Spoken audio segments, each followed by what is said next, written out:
fostered a deeper understanding of India's historical figures, traditions and moral values, aiming to educate and inspire his viewers and the audience about India's rich past. Dr. Chandra Prakash Dwivedi ji continues to be celebrated for his dedication to Indian historical and cultural narratives, combining scholarship with his artistic expression.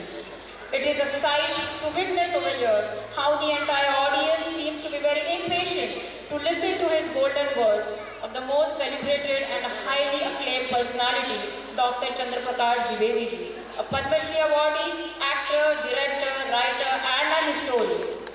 So without further ado, please join me in extending a warm welcome to Dr. Chandra Prakash Dwivedi ji as he takes the stage to enlighten us and make this evening a memorable for each and every one present in the audience today. Have a great evening. Thank you so much. Namaste everybody.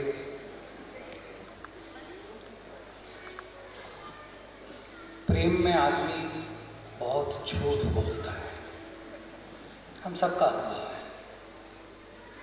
हम जब प्रेम में होते हैं तो बहुत सारी बातें ऐसी कहते हैं जो सच नहीं होती। मिसेस यादव ने भी ऐसा कहा कि आप सब मुझे सुनने की प्रतीक्षा में उद्विग्न हो रहे हैं। ये उनका प्रेम में कहा हुआ या वाक्य है, इसे मैं नहीं।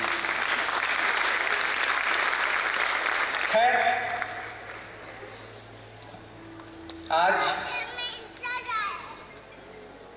मैं जब से घर से चला हूँ मैं ये सोच रहा था कि मैं क्या बोलूँगा। मैडम, मैंने पिछले 30 सालों में किसी भी स्कूल का आमंत्रण स्वीकार नहीं किया। हमेशा डर लगा कि मैं बच्चों के सामने क्या कहूँगा, लेकिन जब बिमल केडिया जी ने मुझे फ़ोन किया तो मैं ना इसलिए नहीं कह सका कि वो हमारे पुराने शिक्षक, आज भी वो पीछे से इंस्ट्रक्शंस दे रहे थे, जल्दी पहुंचो,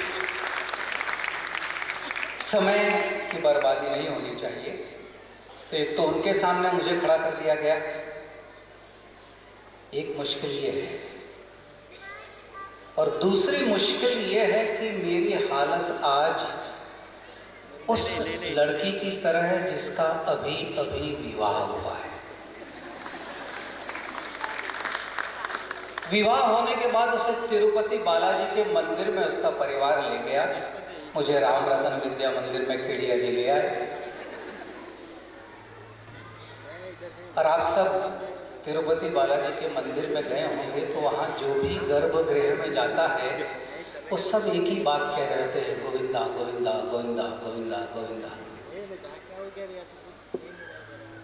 अब सौभाग्य से या दुर्भाग्य से जो नई नई बहू मंदिर में गई थी उसके पति का नाम गोविंदा। और हमारे यहाँ ऐसा मानते हैं कि आमतौर पर हिंदू पत्नियां अपने पतियों का नाम नहीं लेती हैं, तो वो गोविंदा कैसे कहे। तो उसने एक तरकीब ढूंढी, गोविंदा नहीं कह सकती हूँ तो मैं ये कहूँगी कि मेरा भी वही जो मेरे आगे वाला कह रहा है, मेरा भी वही जो मेरा आगे वाला कह रहा है। ऐसा मैं इसलिए कह रहा हूँ कि जो मैं कह सकता था वो मेरे आगे वाला कह चुका है। जिन बच्चों ने भारत माता का दृश्य प्रस्तुत किया मैं वही कहना चाहता था, लेकिन अब मुझे समय दिया गया तो मैं थोड़ी देर तो बोलूंगा। वो धर्मेंद्र भाई पीछे, अरे नीचे रखना।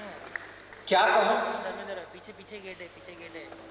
अगर कोई मुझे पूछे, आप सब शिक्षक हैं, कोई मुझे पूछे तो मैं 5 पंक्तियों में अपनी बात खत्म कर सकता हूँ, सिर्फ 5 पंक्तियाँ। और ये 5 पंक्तियाँ जो हमारे लिए सबसे महत्व की, समावर्तन समारोह, जिसे समावर्तन यानी ग्रेजुएशन सेरेमनी, जब एक विद्यार्थी अपने शिक्षक के यहाँ से पढ़कर निकलता था तो जिसको हम समावर्तन समारोह में जो भाषण कहते हैं वो सिर्फ 5 वाक्य का था, और उस 5 वाक्य पर चलना सबसे मुश्किल था। और आप में से बहुत सारे लोगों ने सुना होगा, लेकिन साथियों ये समावर्तन पर एक शिक्षक अपने विद्यार्थियों से क्या कहता था, कोई बता सकता है? मैं यहाँ आगे बैठे हुए मैं विमल जी को मना करता हूँ क्योंकि वो बता देंगे, क्योंकि उन्हीं से सुना है। पहला वाक्य होता था सत्यम वद, सच बोलना। धर्मम चर, धर्म पर चलना। आचार्य देवो भव, मातृ देवो भव, पितृ देवो भव। और उसके बाद छठा शब्द आचार्य नहीं कहता था। सत्यम वद, क्यों? तो जैसा आज वार्षिक उत्सव है, सभी कोई ना कोई कहानी सुना रहे हैं, तो मैं भी एक कहानी सुनाता हूं। ऐसे बालक की जिसकी उम्र जो विद्यार्थी अब हमारे सामने से गुजरे हैं, उसी आयु का एक बालक था जिसका नाम था नचिकेता। सुना होगा आप सबने नचिकेता का नाम? हाँ या ना? बहुत पतली सी आवाज आई, उससे समझ में आता है कि बहुत सारे लोगों ने नहीं सुना। खैर, नचिकेता वाजस्रवस आरुणि उद्दालक का पुत्र। आरुणि उद्दालक बड़े ऋषि, जीवन के अंत में उन्होंने निर्णय किया कि मैं सर्वजीत यज्ञ करता हूं। ऐसा यज्ञ जिसमें एक ऋषि, एक व्यक्ति अपने जीवन में जो कुछ भी अर्जित किया है उसका दान करना, अपना सर्वस्व दान करना। तो वाजस्रवस ने सभी को आमंत्रित किया और अपनी जो भी संपत्ति थी वो दान देना शुरू किया। उस समय धन के नाम पर, जिसको गोधन, गाय, नचिकेता देख रहा है कि उसके पिता बूढ़ी बूढ़ी गायें दान में दे रहे हैं और जो अच्छी गायें हैं वो बचा के रख रहे हैं।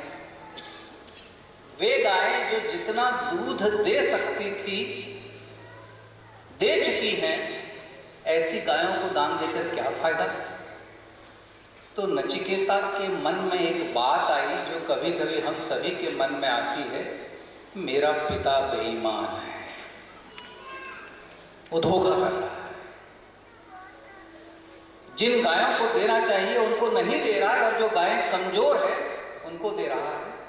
तो नचिकेता ने जाकर अपने पिता से पूछा कि हे पिता, तुम मुझे किसे दोगे, क्योंकि मैं भी आपकी संपत्ति। पिता ने उसे एक बार टाल दिया। नचिकेता फिर दूसरी बार गया, दूसरी बार भी पिता ने टाल दिया। तीसरी बार जब नचिकेता ने कहा कि हे पिता, आप मुझे किसे देंगे, तो पिता क्रुद्ध हो गए और उन्होंने कहा मृत्युताम ददामि, मैं तुझे मृत्यु को देता हूं। मृत्यु यानी यम। अब जो भी इसका कहानीकार है उसने हमें ये नहीं बताया कि नचिकेता यम के पास कैसे पहुंचा, लेकिन नचिकेता यम के पास पहुंचा। यम बाहर गए हुए थे। नचिकेता यम के द्वार पर 3 दिन तक बैठा रहा। 3 दिन बाद यमराज आए। उन्हें बताया गया कि नचिकेता नाम का एक बालक दरवाजे पर बैठा हुआ है और 3 दिन से आपकी प्रतीक्षा कर रहा है, उसने अन्न और जल नहीं ग्रहण किया है। तो यम ने इसके बदले में उसे 3 वर देने का वचन दिया कि तुम 3 दिन से मेरी प्रतीक्षा कर रहे हो, तो मैं तुम्हें 3 वर देता हूं, जो चाहे मुझसे मांगो।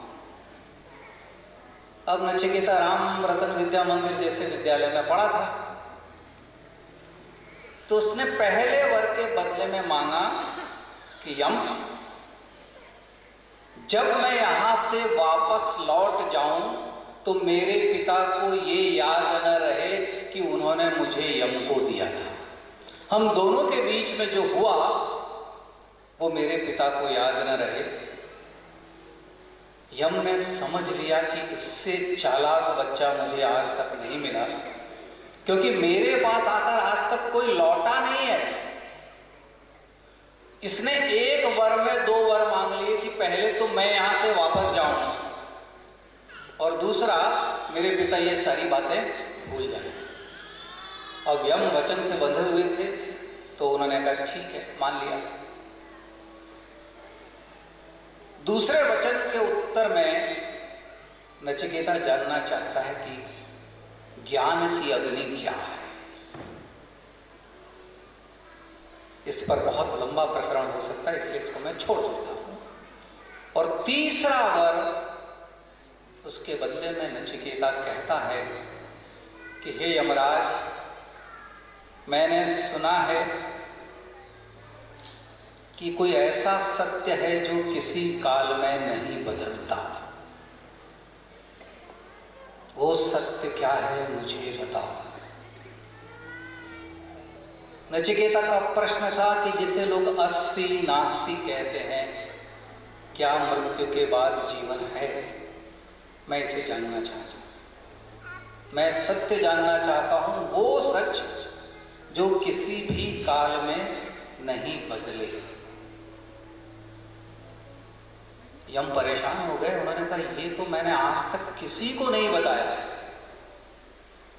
और साथियों, इसके बाद जो यम ने नचिकेता को कहा वो जीवन हमसे बार बार कहता है। यम ने इस बच्चे को ठगने के लिए उसे बहुत सारे प्रलोभन दिए कि नचिकेता, तुम मुझसे जितनी भूमि चाहते हो उतनी भूमि, उतनी जमीन मांग लो। 100 वर्ष की आयु वाले पुत्र और पौत्र, यानी मैं तुम्हें अजर अमर कर सकता हूं, इतनी आयु मांग लो। जितने तुम्हें रथ, घोड़े, हाथी आज होते तो वो कहते ऑडी, मर्सिडीज और भी जो कारें हैं वो मांग लो। जितना वैभव और धन चाहिए वो मांग लो। नचिकेता कहता है न वित्तेन तर्पणीयो मनुष्य, मनुष्य के धन की प्यास कभी बुझने वाली नहीं है। ये सुख जो आप मुझे दिखा रहे हैं, आज रहेंगे कल नहीं रहेंगे। मुझे तो वो सच बताओ जो कभी नहीं बदलने वाला है। उसके बाद यम ने अपना अंतिम बाण चलाया कि जीवन के सारे सुख जिसकी कल्पना मनुष्य भी नहीं कर सकते, वह मुझसे मांगो। जो भी आपके सुख की कल्पना है, अगर ये चुनाव हमको दिया गया होता कि जो भी आपकी सुख की कल्पना है, वैभव की कल्पना है, ऐश्वर्य की कल्पना है, विलास की कल्पना है, वो मांग लो, लेकिन मुझसे सच मत पूछो, तो हमारा चुनाव क्या होता? सर, क्या आप सच जानना चाहते और या ये कहते कि मुझे सारे वैभव विलास दे दीजिए? शायद मैं तो यही कहता कि जीवन के सारे सुख मुझे दे दो, सच अपने पास रखो। लेकिन नचिकेता कहता है कि ये सारे सुख आप अपने पास रखिए, मुझे तो वो सच बताइए। अब यम विवश हो गए और उन्होंने कहा कि नचिकेता, जीवन में दो मार्ग होते हैं, एक मार्ग प्रेय का, एक मार्ग श्रेय का। हर व्यक्ति के जीवन में, मेरे आपके सबके जीवन में ये दो मार्ग, ये दो चुनाव होते हैं। प्रेय यानी जो रास्ता हमें प्रिय लगता है, अच्छा लगता है। लेकिन ये जरूरी नहीं है कि जो रास्ता हमें प्रिय लगता है, अच्छा लगता है, वो सच का रास्ता। दूसरा मार्ग है श्रेय का। श्रेय यानी कल्याण, भला, दूसरे का भला करना। दूसरा मार्ग है प्रेय का, पर ये जरूरी नहीं है कि प्रेय का मार्ग आसान है। जो प्रिय मार्ग है वो आसान है, जो श्रेय का मार्ग है वो कठिन है। जब मैं मेडिकल कॉलेज में पढ़ रहा था तो रेडियोलॉजी के डिपार्टमेंट में एक तख्ती लगी हुई थी, उस पर लिखा था कि जिस रास्ते पर आप चल रहे हो, जिस रास्ते पर आप चल रहे हो उस पर कठिनाइयां न हो तो आप जान लीजिएगा कि आप गलत रास्ते पर चल रहे हैं। सही रास्ता जो है वो हमेशा कठिनाइयों से भरा हुआ होता है, उसके मार्ग में बड़े कांटे होते हैं।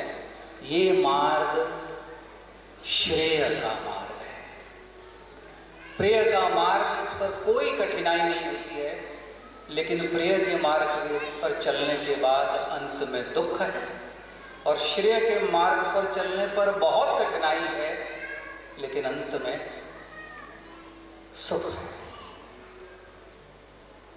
अभी भी यम ने उत्तर नहीं दिया है। यम ने वो नहीं बताया कि अस्ति नास्ति है या नहीं है। और उसके बाद मित्रों, मैंने इस कहानी को हजारों बार सुना है, इसलिए कि मुझे लगता है कि कठोपनिषद एक और मृत्यु और एक और जीवन के पथ पर चलने वाला बालक, दोनों के बीच में कितना सुंदर संवाद है। और ये मैं इसलिए कह रहा हूँ मैडम, क्योंकि हमारे बच्चों ने गीता से प्रारंभ किया। गीता उपनिषदों को समझाने के लिए लिखी गई है। जिस उपनिषद से ये कहानी है वो कठोपनिषद है। और उसके बाद यम नचिकेता को समझाने के लिए कहते हैं कि इस शरीर को तुम रथ जानो। कैसे चुनाव करेंगे आप रास्ते का? इस शरीर को तुम रथ जानो, तो इस रथ पर बैठा कौन है? आत्मा रथी है। हर रथ पर एक सारथी होता है, तो सारथी कौन है? बुद्धि सारथी। रथ में दो पहिए हैं, ये दिन और रात है। जीवन का ये रथ निरंतर चल रहा है, इसको खींच कौन रहा है? रथ में घोड़े हैं। ये घोड़े क्या है? ये घोड़े हमारी इंद्रियां हैं, आँख, कान, नाक, स्पर्श। तो जीवन के इस रथ को इंद्रियां खींच कर ले जा रही है कहाँ? चरागाह। ये चरागाह क्या? हमारे चारों ओर सौंदर्य है, विविधताएं हैं, और हमारा मन उसकी ओर आकृष्ट होता है। तो यम ने नचिकेता से कहा कि नचिकेता, बुद्धि से इंद्रियों पर लगाम कस के रखे। तो फिर लगाम क्या है? मन, ये लगाम है। रथी आत्मा, सारथी बुद्धि, लगाम मन, इंद्रिया घोड़े, पहिए रथ के दिन और रात, और विश्व ये चरागाह है। यदि तुमने मन पर नियंत्रण रखा तो विषयों पर नियंत्रण होगा, आकर्षणों पर नियंत्रण होगा, और तुम्हारे घोड़े सही दिशा में चलेंगे, वरना एक्सीडेंट होके रहेगा। मुझे ये कहानी इसलिए लगती है कि कई बार मैं सोचता हूँ कि हमारे यहाँ का विद्यार्थी जाके यम को भी तकलीफ में डाल देता है। वो जाके ऐसे प्रश्न करता है जिसका सीधा संबंध जीवन से। और ये कहानी सदियों से, हजारों सालों से हर विद्यार्थी के सामने, हर व्यक्ति के सामने आती है कि मैं कौन सा मार्ग अपनाऊं। मुझे बड़ा अच्छा लगा, यहाँ से बहुत सारे बच्चों ने हैरी पॉटर देखा होगा। हैरी पॉटर में भी यही कहानी है। हैरी के सामने ये चुनाव है कि वो कौन से चुनाव, यानी कई बार हमारे ऋषियों की वाणी अलग अलग प्रकार से अलग अलग कार्यों में दिखाई देती है, हमें ये नहीं कोई बताता कि इसका मूल कहाँ है। और चूंकि बच्चों ने कहा ये उपनिषद, हम लोगों ने उपनिषद को बहुत कठिन बना दिया है। उपनिषद का अर्थ क्या है? बहुत ही सिंपल है। इस समय जो आपके और मेरे बीच में चल रहा है ये भी उपनिषद है। Come sit near me, that is the meaning of Upanishad. जब भी आप किसी भी जिज्ञासा से किसी भी व्यक्ति के पास जाकर इंक्वायरी शुरू करते हैं, वहां से उपनिषद प्रारंभ होता है। तो ये क्या है, इन कहानियों में क्या है? तो पूरे जीवन हम बाहर की ओर देखते हैं, भीतर की ओर नहीं देखते हैं। क्यों जरूरी है हमें अपने ऋषियों की ओर देखना? क्यों आवश्यक है हमें जिस ज्ञान परंपरा की हम बात करते हैं भारत में, एंशिएंट नॉलेज सिस्टम, इस समय उस पर सबसे ज़्यादा काम हो रहा है, क्यों हम उसकी बात करते हैं? क्योंकि हम सुखी होना चाहते हैं, और सुखी होने का रहस्य ही उपनिषद है, लेकिन हमने उसे देखा नहीं।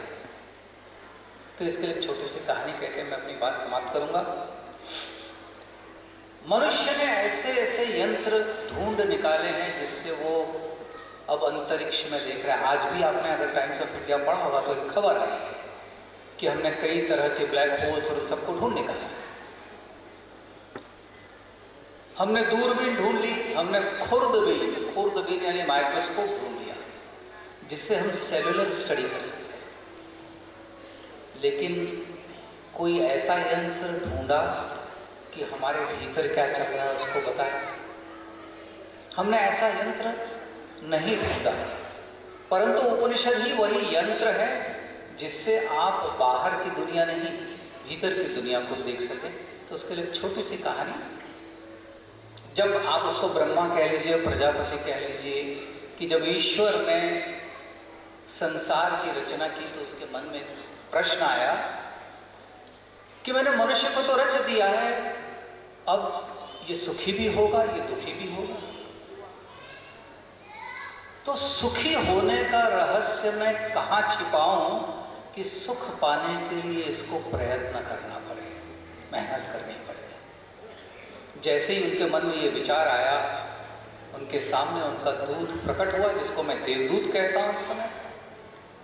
और देवदूत ने कहा कि प्रभु, मैं इसे अंतरिक्ष की गहराइयों में छुपा देता हूँ, आदमी जीवन भर भागता रहेगा लेकिन उसे ढूंढ नहीं पाएगा। प्रजापति ने कहा कि नहीं, मेरा मनुष्य बहुत महान है, वो अंतरिक्ष की गहराइयों को छान लेगा और सुखी होने के इस रहस्य को ढूंढ कर निकालेगा। कोई और बात सोचो जहां इसको छिपाए। तो वो कहता है कि मैं इसे समुद्र की गहराइयों में छुपा देता हूं, मनुष्य मर जाएगा लेकिन समुद्र की गहराइयों के भीतर जाकर सुखी होने के रहस्य को नहीं पाएगा। देवता ने कहा कि मेरा बनाया हुआ मनुष्य महान है, वो समुद्र के एक एक बूंद को ढूंढ लेगा और इस रहस्य को ढूंढ कर रहेगा। अब देवदूत कहता है तो फिर मैं इसे रेगिस्तान में छिपा देता हूं। ईश्वर फिर कहते हैं, प्रजापति फिर कहते हैं कि नहीं, मेरा मनुष्य इतना महान है कि वो रेत के कण कण में ढूंढ लेगा और उसे सुखी होने का रहस्य पता चल जाएगा। अब देवदूत को गुस्सा आ गया कि जब बताना नहीं है, छुपाना नहीं है, तो इतना परेशान क्यों कर रहा हो? आप ही बताइए मैं इसे कहाँ छुपाऊं?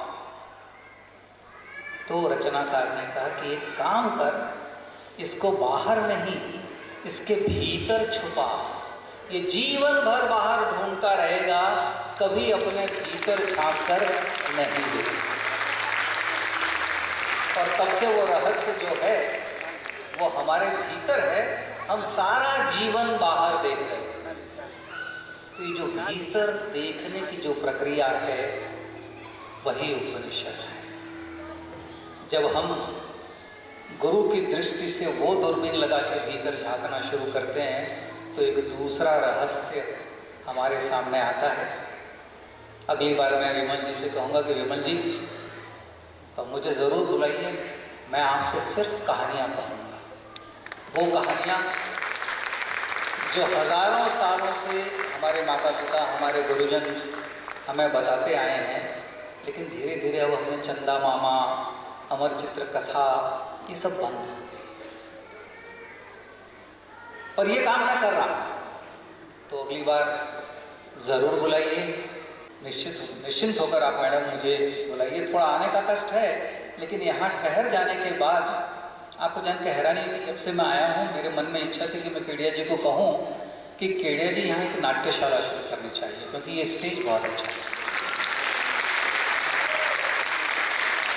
इसलिए कि आने वाला समय आपने देखा होगा कि नई शिक्षा जो प्रणाली और पद्धति जो आई है, उसमें चित्र के माध्यम से, नाट्य के माध्यम से विद्यार्थियों को शिक्षा देने का प्रावधान रखा गया है। मुझे लगता है कि जो नाट्य शास्त्र पहले गुरुकुलों में पढ़ाया जाता था, तो मेरी ये लालच हो गई है और मुझे कोई आप ये जिम्मेदारी दे दें, मैं यहाँ आपको नाटक है। जब वो बच्चे पीयूष मिश्रा का वो गीत गा रहे थे, आरंभ है प्रचंड, तो मैं उस समय पीयूष को फ़ोन लगा रहा था कि यदि वो फ़ोन उठा लेता है तो मैं उसे बताऊंगा कि 30 साल पहले उसने गीत की रचना की थी, आज वो बच्चे गा रहे हैं।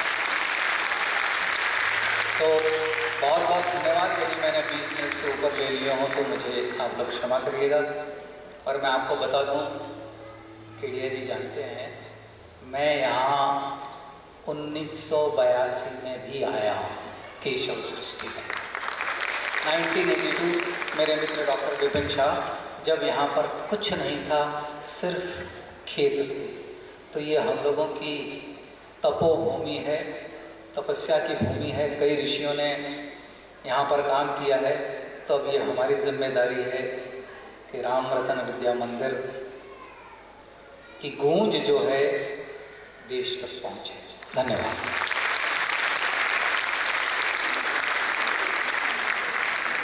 Thank you so much, sir. This was what we were actually waiting for, and finally we got that privilege.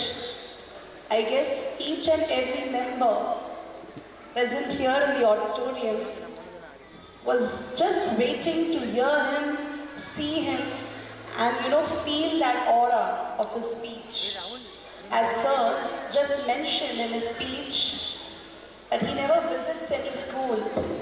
So I should say RRVM is truly blessed and privileged that he accepted our request, and from the bottom of my heart, we'll also thank our respected Kedia ji, because of which we got this opportunity today. Thank you so much, sir.